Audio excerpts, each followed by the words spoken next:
नमस्कार दोस्तों आज अपने पास आई है S.F.X की स्विंग मशीन।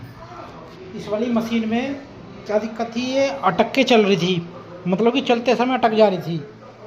तो इसमें जो अटकने की समस्या थी वो तो हमने फ़िलहाल सही कर दी है। इसकी जो ये अटक रही थी ना, अटकने की समस्या तो हमने इसकी ठीक कर दी है, क्योंकि ये चलते समय अटक जाती थी।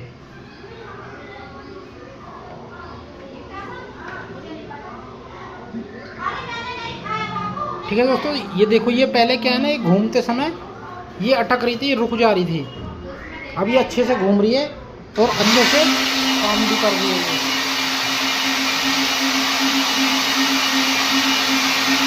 ठीक है दोस्तों, ये पहले रुक जा रही थी एक जगह, अब ये बढ़िया से काम कर रही है और अच्छे से चल रही है।